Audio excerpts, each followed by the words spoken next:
The Gulf of California, also known as the Sea of Cortez, is just a magical place to scuba dive and snorkel. This 2,500-mile-long inland sea was created about 5 million years ago by the San Andreas Fault when it split off part of mainland Mexico. The earthquake activity created 37 major volcanoes, some of them over 9,000 feet deep. This part of the world is still incredibly remote. Sometimes if you go way up into the Gulf, it takes 2 to 3 days even to get to some of these remote islands. This entire area was protected for a marine sanctuary in the year of 2000. And since then, the marine life has really responded back in great numbers.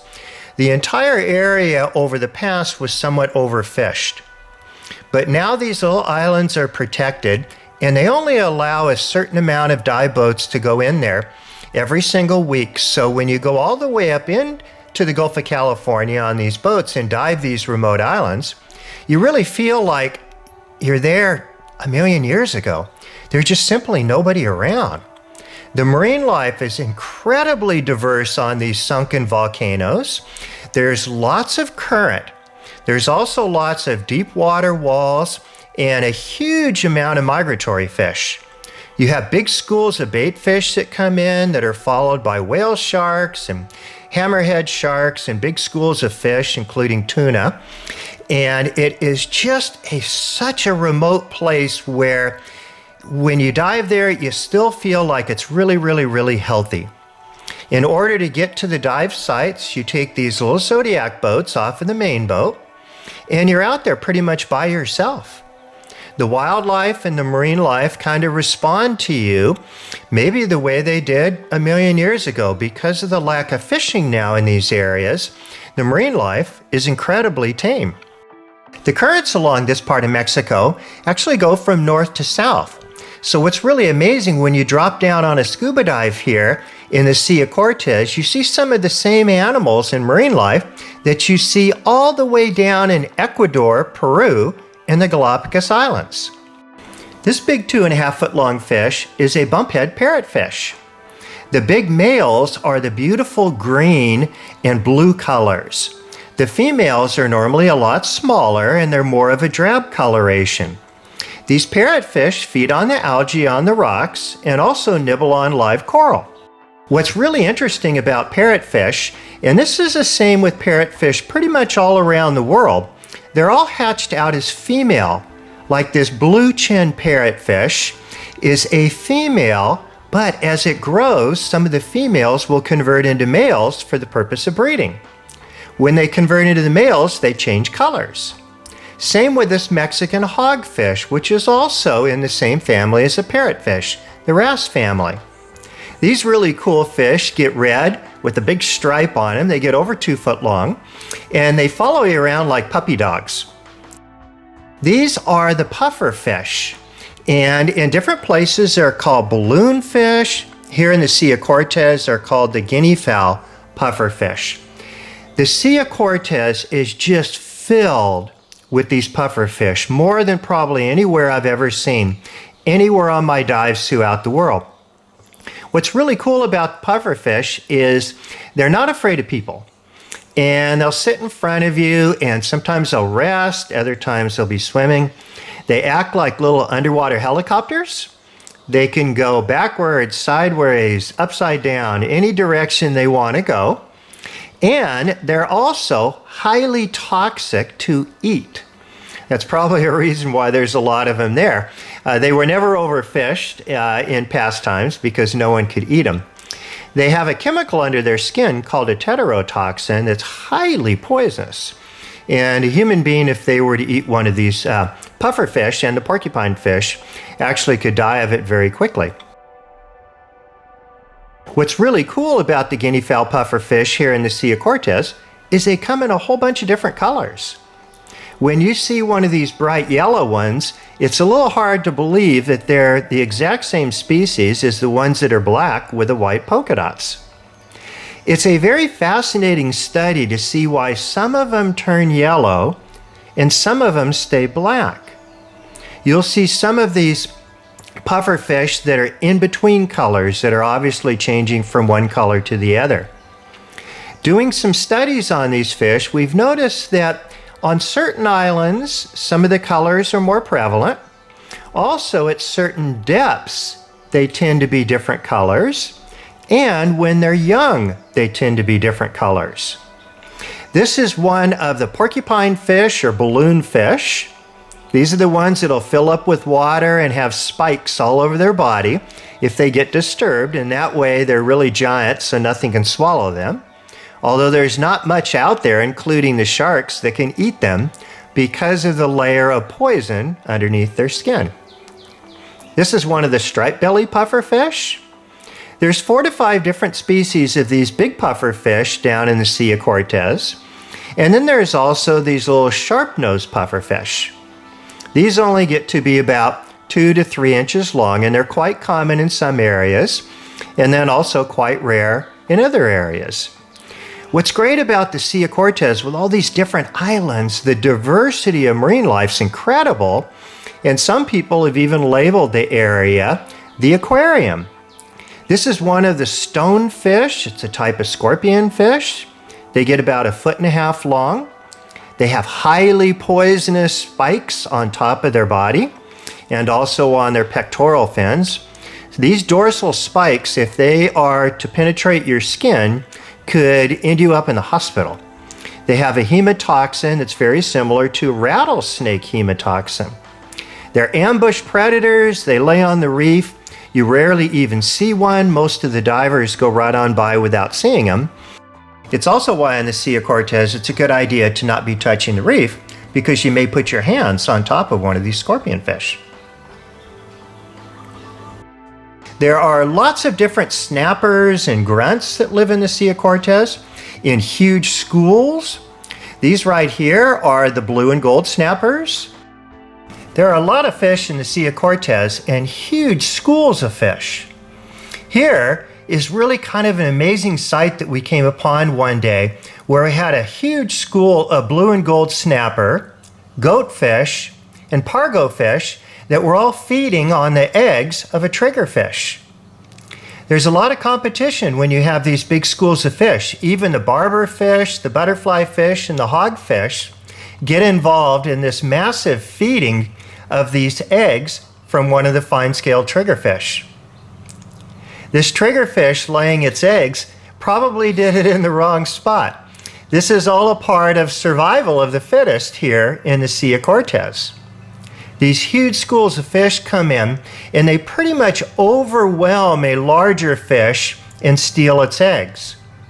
What's interesting here is a lot of the biologists that study what these fish eat will say that some of them eat only crustaceans, or some of them eat only algae, or only crabs, or only small fish, or whatever it may be.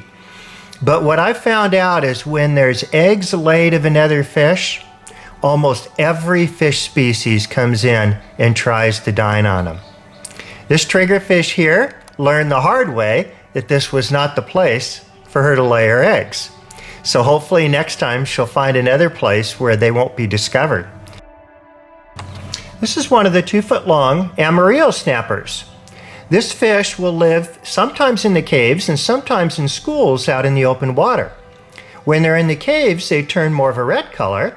When they're out in the open, they turn more of a yellow color. This is one of the big barred pargos. There's lots of different types of grunts and snappers that live in the Sea of Cortez, one of the most common fish there. These are the blue and gold snappers. They occur in huge schools. Sometimes there'll be 400 to 500 of these in one school.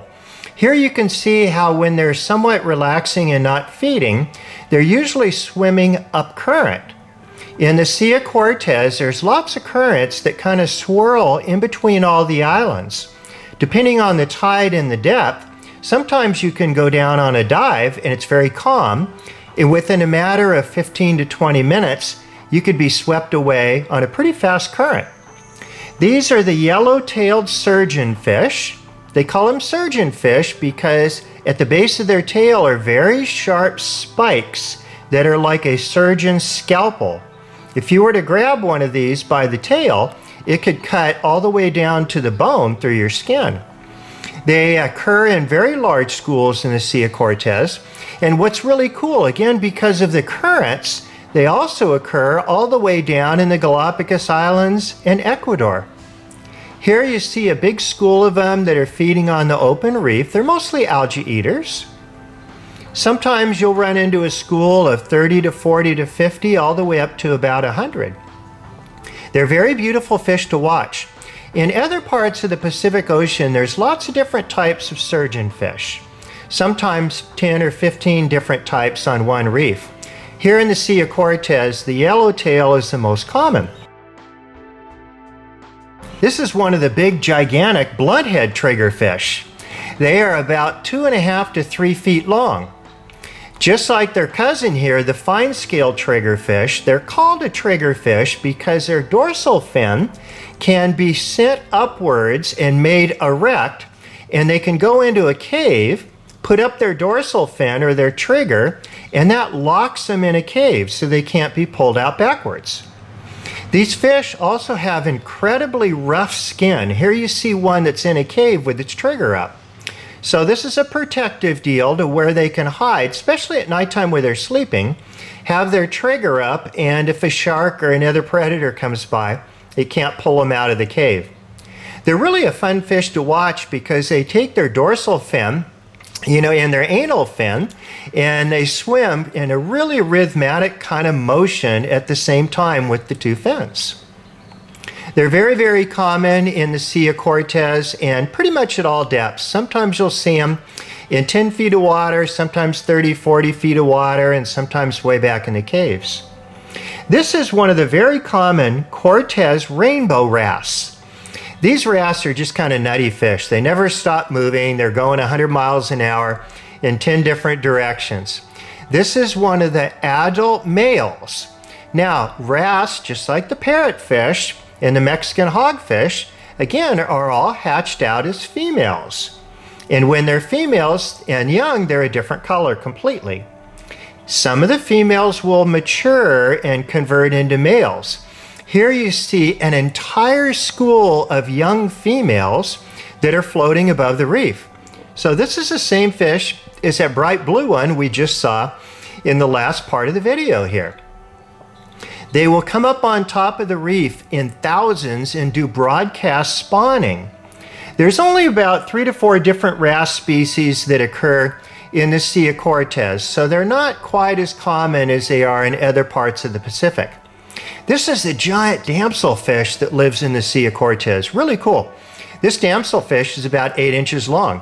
It's actually related to the anemone fish that doesn't occur in the Gulf of California. These are the big schools of chubs that live in the Sea of Cortez. They're algae eaters. Sometimes you'll see 100, 200 of them in one gigantic school. Once again, it's really magical diving down there now because these areas are not being fished like they used to be, and the critters are really tame. This is one of the long, skinny cornetfish. They call them stickfish. These are some more of the yellowtail surgeonfish. And then often you're going to see these big schools of fish that are intermixed together where you'll have 3 to 4 species like the surgeonfish here, along with a small damselfish, along with some of the striped tail surgeonfish, along with some of the creole fish and parrotfish, all at the same time. And in the background, a school of the triggerfish. Here the surgeonfish are mixed in with some of the sergeantfish, which are also a type of damselfish. And then here they're mixed in with some of the angelfish and the little small damselfish. I think one of the things about Sea of Cortez I like the most is the diversity of the fish, but the amount of fish. Here you have a leather bass with one of the beautiful angelfish, along with all the surgeonfish. And they're completely tame. You can scuba dive through these fish and just lay there and enjoy their company and have them surround you. They're not afraid. You can approach them very closely. This is one of the little sea bass. This is called a serrano. It's actually one of the smallest sea bass. This is one of the fang blennies. Blennies are normally only 1 inch or 2 long, but these are 8 inches long. These are some of the really beautiful basset fish that live back in the caves. This is the Moorish idol, and the Moorish idol are pretty common in the Sea of Cortez and all throughout the Pacific Ocean. Unique fish because it's the only one of its family. These are the red soldier fish. They're a type of squirrel fish. They're active at nighttime. During the daytime, they hang back in the caves. They're a bright red color because the red wavelength of light doesn't get into these caves, so the fish are actually black when a predator comes by, and so they blend in with the cave. This is a soap fish. There's lots of beautiful angelfish that call the Sea of Cortez home. This one here is the largest of the angelfish and called a Cortez angelfish. They get up to about 18 inches long, and you'll usually see these just kind of by themselves. They're kind of loners. Maybe you'll see a pair at the same time. They're actually quite rare. These here were hanging out on a shipwreck and feeding on the sides of the shipwreck.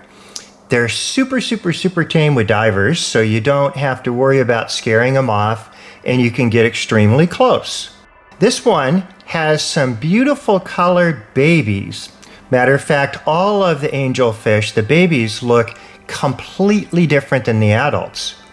This is the way more common king angelfish. These grow to about a foot long, and they're actually all over the Sea of Cortez. They're incredibly beautiful.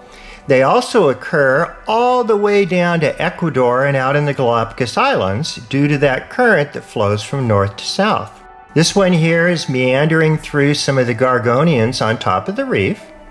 The babies are really beautiful. Like I said, the babies of the angelfish look different than the adults. These little ones hang out in caves so they don't get eaten by predators.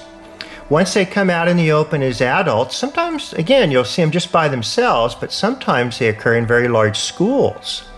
This little baby's hanging out with the big green Moray eel that may try to eat him if he's not careful here in a few minutes. The baby angelfish you just simply don't see as much as the adults because they hang out in the caves so they don't get preyed upon, and they're very shy. This is one of the butterflyfish in the Sea of Cortez called the barberfish. They also hang out with the three-banded butterflyfish, and these are actually the two most common butterflyfish you're going to see in this part of the Gulf of California. These butterflyfish feed on algae on the reef, but they also feed on old and dead coral polyps, which helps the reef stay healthy. The barberfish sometimes you see in really big schools, and sometimes just by themselves. But at the same time, these banded butterflyfish are almost always seen on the reef in pairs. They feed on the algae, they cruise across the reef, they look for little invertebrates, and again, they also help keep the coral reef healthy by eating some of the dead coral polyps. These fish are really flat in their body shape, and there's a reason for that. They look kind of big when you look at them sideways, maybe 4 or 5 inches long, but if they get chased by a predator, they can zoom in through the rocks in a thin, small area where a predator can't follow. These barberfish hang out in schools during the daytime, and when they rest, if you notice, they're always going into the current, because a whole bunch of fish hanging out in the same spot, swimming into the current, breaks up the current and saves them energy versus if they were trying to swim into the current by themselves. These are the Pacific Creole fish. They're about a foot long. You see them pretty much everywhere in the Sea of Cortez.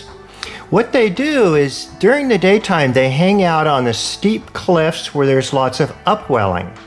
This brings up algae from down below, and they feed on the algae that's just floating around in the sea. Then sometimes they'll go down by themselves and hang out on the reef. This is one of the giant Pacific damselfish.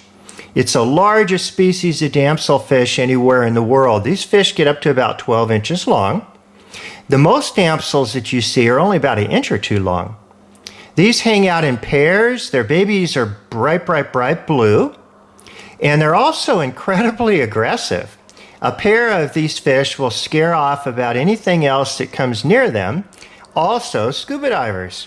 I've actually seen this fish many times over zoom right up and charge somebody's face mask while they're diving and paying attention to watching them. They're really, really, really cool fish. Their tail turns silver when they're ready to breed. And again, they're super, super territorial, and they live mostly in shallow water. This exact same Damselfish, again, occurs all the way down the coastline to Panama, Central America, and out to the Galapagos Islands. These are the Sergeant Major Damselfish. They're called that because their bars look like what you might see on a military uniform. They hang out back in the caves, here with some beautiful cup corals, and then they'll also come out in huge schools in the open. This damselfish lives in a little bit deeper water. It's the blue and yellow chromis, which is a type of damselfish. These you normally see 4 or 5 of them together in about 40 feet deep or deeper. So some of the damselfish, even though they all eat about the same thing, algae primarily, some of them live in deeper water, some of them live in shallow water, some live in caves, and some live out in the open. This gives each species of damselfish its own territory to live in. These are the scissor-tail chromis, which are a type of damselfish, and sometimes you'll see 2,000 to 3,000 of them in one school up on top of the reef. These are the soldier fish. They're a type of squirrel fish hanging out in a cave with creole fish, an angelfish, and a giant green moray. These soldier fish are active more at nighttime. During the daytime they hang out in the caves, and they're a red color because the red wavelength doesn't get into the caves, so they actually look black. They hang out often with these giant moray eels that get about 5 feet long. This one's got a bent jaw. It must have gotten a fight with another moray or something when it was younger. These moray eels are harmless to people as a general rule. They keep their mouth open because that's the way they breathe. They suck in water over their gills and send it out a little hole in the side of their head. So when morays are opening and shutting their mouth, that doesn't mean they're trying to bite you. It just means they're breathing. This is a starry moray that comes out during the daytime, hangs out on the bottom of the reef. This is the beautiful jeweled moray. Some of these morays are active at nighttime and some during the day. This is the large head moray that's more active at nighttime, so it's hiding in the caves during the daytime. And then one of the most beautiful morays on the entire reef is this big zebra moray. This moray gets to be about 4 feet long, and it's very unique. Most morays have sharp teeth for grabbing their prey. This moray eats crabs and sea urchins, and it has molars versus sharp teeth. They look very much just like the molars in humans. So they're really a unique moray eel. They cruise around during the broad daylight, normally in shallow water looking for food. There are lots of schools down in the Sea of Cortez of these goatfish. These goatfish hang out when they're resting in big schools. And once again, if they're just sitting there in mid-water, they're usually pointed into the current. They have these barbels on the lower side of their chin, which are 2 modified fins that they use for finding their prey in the sand. There are several species of sea bass and groupers that live in the Sea of Cortez. This is the most common one, called the flag cabria. It gets to about 2 feet long, and it sits right up on top of the reef as it's camouflaged, and then it zooms out and grabs unwary fish that go by. This is one of the Graysbees. They get to be about 1 foot long, and they live more back in the caves. Some of these big-bodied groupers are cave-dwelling, and some of them live out on top of the open reef. But most of the time their babies live back in the caves, like these baby Graysbees, so they don't get eaten by predators.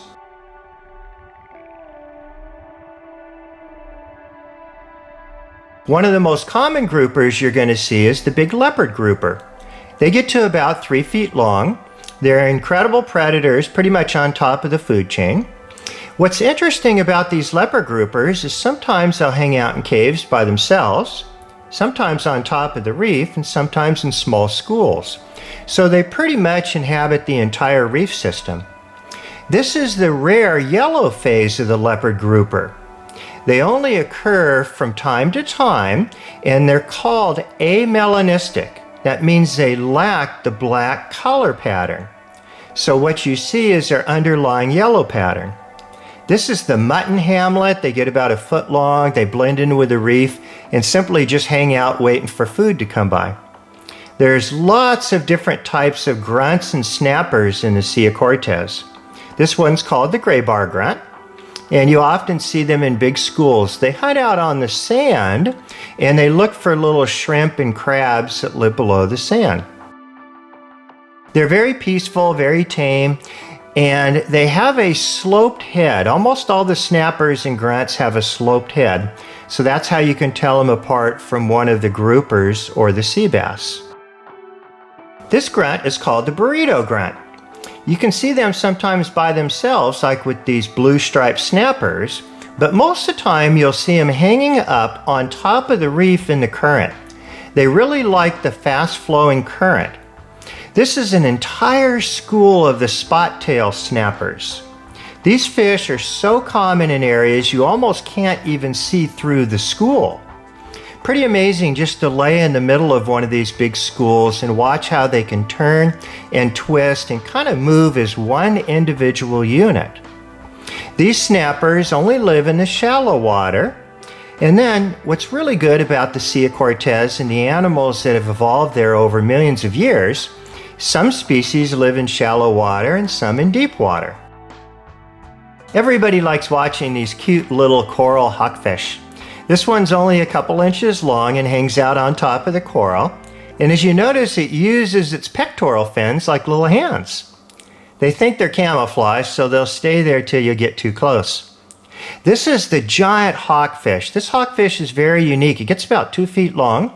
They live in Mexico. They live all the way down to Panama and Ecuador and out into the Galapagos Islands. They feed and are more active at nighttime. They sit on top of the reef. They kind of perch there, motionless because they're camouflaged, and then they'll ambush a small fish that comes by for dinner. Many years ago, the Sea of Cortez was filled with big sharks. Great white sharks, tiger sharks, big schools of hammerhead sharks.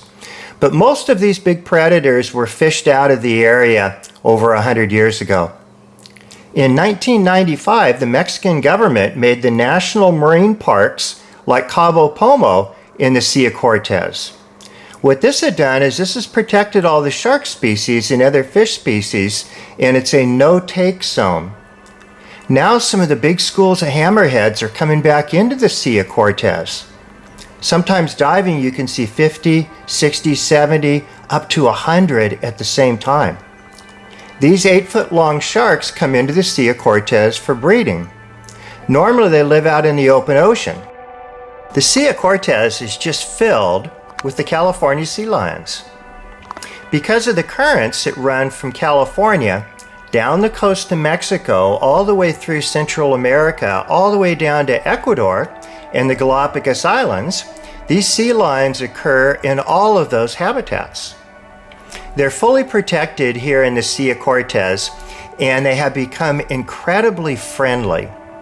Many years ago, when they weren't protected, the fishermen often shot and killed the sea lions because the sea lions would come in and try to steal the fish that the fishermen were catching. But now that they've been protected for many years, they're incredibly friendly, and people from all around the world come to the Sea of Cortez to scuba dive and snorkel with these magical creatures. They zoom around underwater 100 miles an hour. Most of the time at nighttime, they take off out into the deep sea, where they fish on squid and other types of fish. They can dive down to 1,800 feet deep. It's pretty amazing for fishing at nighttime. And then during the daytime, they come back to the shore where they have their babies once a year, and they develop these big rookeries that may have literally 100 to 200 of these sea lions that all hang out in the same spot. They love playing with the scuba divers. I mean, it's really a lot of fun being in the habitat of a big animal that's also having fun hanging out with human beings. I'm not sure if they really know what the cameras are, but they love to zoom right into the face of the cameras and do flips and backflips, and they're incredibly entertaining. These sea lions are called eared seals. That means the males, and the females both, you can see the little teeny flaps over their ears. The females grow to be about 250 pounds. The big males are way, way, way bigger. They get up to 7 foot long and about 800 pounds. One always has to remember that these are big carnivorous animals. They're big predators. They have huge canine teeth. And when you're diving with them, you always want to be very careful to let them come in and play, but don't harass them, touch them, or try to grab them. I mean, these are wild animals. These sea lions from time to time have been known to bite people. It's one of the only places I've ever been diving with sea lions. When you're not looking, they'll come up behind you and sometimes grab your fin, grab the back of your dive gear and regulator. They just seem to be incredibly curious about everything that you're doing underwater. These seals have developed, flippers for swimming versus legs, but on those flippers are little pretty much fingers and claws that are the remnants of hands. The big males kind of set up territories. They actually make a loud grunting noise underwater. They can live for about 20 years. During the daytime in the shallow water, again, some of them are waking up and want to play. Other ones are hanging up on the surface and just snoozing, or living up in the sunshine up on the rocks to get warm. These animals are warm-blooded. They're mammals, just like you and I. And so they can't stay in the cold water forever because they just simply would burn up too much energy. So they come out on the rocks and they get warm and they warm up and make lots of noises and are super, super fun to watch. This is a big male. You can see they're way bigger, much bigger heads, darker colors. And they tend to be relatively territorial. The females and the babies will come and play, but often the males will kind of just come in and check you out and see if everything's safe. Here's one of them that's laying on the sea surface with one of its flippers out in the air, and that's a way they soak up the sunshine to get warm. Sometimes divers and boaters will see that flipper and they think it's a shark fin. Yeah, the Sea of Cortez is just an incredible magical place with over 700 species of fish. Like I said in the past, it's often called the aquarium because there's so much sea life there. And the sea lions are really a highlight of a dive trip down to the Gulf of California. Here's one scratching its back on a rock. And then a lot of the little babies will hang up right next to the surface and zoom in and out of the caves and zoom in and out of people when they're diving. It's just really, really a fun experience hanging out with these big mammals. Over 100 years ago, because of their fur was valuable, these animals were almost hunted to extinction. They've been protected now for quite a long time, which is really, really, really great. And they love hanging out with divers. There's also the big fur seals in the Sea of Cortez. These fur seals are a little bit slower moving, they're bigger, they're black in color, and they were really on the brink of extinction only a few years ago. Now these fur seals have a colony in the Sea of Cortez. We've also seen colonies down in the Galapagos Islands, and we're really hoping that they come back in very strong numbers. These big fur seals have a lot longer fur and hair, mostly on the back of their neck is where you can really see it and see the difference between kind of the more sleek sea lions. So we got to dive with a couple pairs of these fur seals, and it was really a magical sight because they were very close to going extinct. Now they're on the endangered species list, and they're fully protected all around the Pacific Ocean. The fur seals have pretty much a completely different behavior than the sea lions. They're not near as playful, and they usually kind of hang off in the distance and just observe divers or snorkelers that are going by.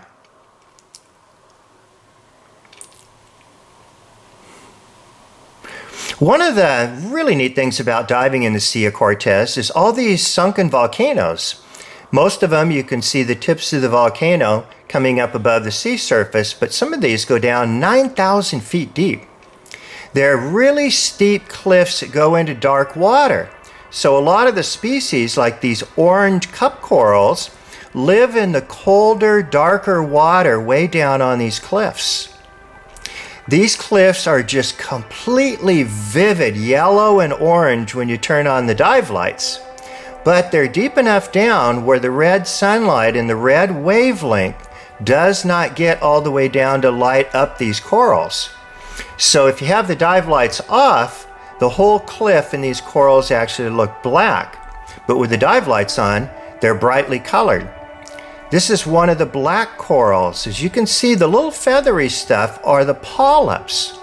The stalk of the black coral is what's black. The polyps give it its color. On top of the reef, you'll find a lot of these hard corals. These type of corals have to have UV light and sunshine in order to grow. They grow algae inside the hard calcium coral cover that they create on the reef. They're kind of like condominiums. Each one of these corals has tens of thousands of soft coral polyps that produce a hard calcium carbonate structure, and it grows upwards towards the sunlight, kind of like building an apartment complex or condominium. These little coral polyps filter feed, so they need to be in an area where there's a lot of sunshine and also where there's a lot of current and water movement for them to filter feed.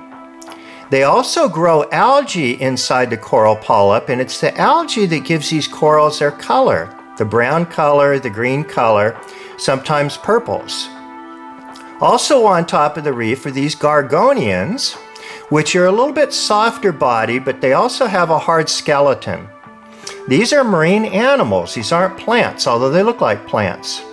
The white there are the little live coral polyps. When they retract down into their hard calcium carbonate structure, they look completely different. These are big mound corals that are growing in amongst all of the branching corals. Some of these mound corals can get to the size of a car and live to be over 500 years old. There's a lot of competition on the reef where the sun grows for space for these different types of coral species. This is a really large mound coral, many years old. These are more of the sea fans, two different types here. They're gorgonians, and once again, they have a hard calcium carbonate structure that they make, but that houses all of these little tiny soft-bodied coral polyps.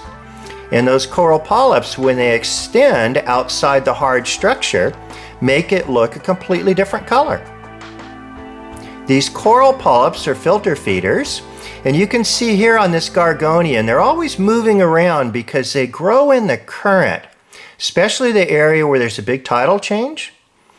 And those white coral polyps are the ones that are filter feeding little zooplankton, little animals and little plants that are floating by in the water current. They're very specific on where they grow on the reefs, so a lot of the reefs you won't see any coral growth whatsoever, and then other parts of the reef it's just covered with coral. So here's a gorgonian with some of the pink cup corals. Really a beautiful sight when you go down some of these deep walls into deeper water and turn on your bright lights. Now the sea fans are a type of gorgonian, sea whips, there's a number of different types. This is one of the purple colored gorgonians. And again, when the polyps are retracted, the gorgonian's a different color. These are the pearl oysters. They're very common down here in the Sea of Cortez. Sometimes you'll see 300 or 400 a dive. You can see here one actually was developing a pearl before it got eaten by something. They're very plentiful now. They used to be harvested years ago, but now they're all over the reef. You see quite a few of them. These are the big giant oysters. Sometimes they're hard to see. They blend into the reef. This one has a cup coral growing on top. A number of different types of clams that live usually underneath the sand. And these clams are still harvested for food in areas. Lots of different types of seashells. This is a droop shell, a miter shell, There's a number of different cone shells that you'll see crawling around on the reef. These cone shells are actually poisonous, by the way. They're not good to grab. They have a poisonous spike. This is one of the hermit crabs that's feeding on algae that took one of the empty shells and made it its home. Murex crabs and murex shells. Giant murex shells are all over the reef. These are the big conch shells and helmet shells. They live out on the sand, and you can see them traveling across the sand because they leave a big trail behind. These get about a foot long, and they're kind of filter feeders. They just suck up the sand and filter feed out the algae. These are the crown of thorns starfish. They're highly venomous. You don't want to touch one of these. They get to be about a foot long, and they actually eat live coral. They're native to this part of the world, but sometimes they get out of control and eat up an entire reef. These are the Panamic cushion stars, incredibly beautiful starfish. Different colors, these are about a foot wide. These starfish, again, they occur from Mexico all the way down thousands of miles to Ecuador and out to the Galapagos Islands. Sometimes these big starfish will congregate in groups of 200 to 300. They're unbelievably beautiful, but you have to have your bright dive lights on to see them. They live down about 30, 40 to 60 feet deep. Without the dive lights, they just look gray. But when you turn the bright dive lights on, you can see all the magical colors. When these starfish breed and produce thousands and thousands of babies, the babies float on the currents for quite a long way before they sink to the seafloor and grow into a new starfish. Sometimes those currents can take these starfish, the larvae, hundreds and hundreds of miles away. So where these starfish are breeding right now, their babies may end up growing hundreds, maybe even thousands of miles to the south. That's why these northern currents that go from north to south have populated this entire coastline. Chocolate chip starfish. There's a number of different types of starfish that live here. The club sea star, then you have blue sea stars and smooth leather stars. There's lots of different types of starfish. They're very common. They all have 5 legs, and if they lose one of their limbs, they can grow a new one. Divers will often see these round rocks on the seafloor. They're actually used by the seals. They swallow these rocks, and it helps them digest their food. Coming back up to the surface, you often see jellyfish, and then down on the reef from time to time, you'll see some of the spiny lobsters or even some little tiny nudibranchs. And one of the greatest things about coming back from a dive on these remote islands, once again, is just the remoteness. You really kind of feel like you went to another planet. There's not a lot of places on Earth where you can go to these days and be with nature, be with thousands and thousands of fish, other marine life from sharks to whales to dolphin to seals, and then come back to a boat and look out over a sunset off a remote island where nobody lives on. This is what is so magical about diving and snorkeling in the Sea of Cortez.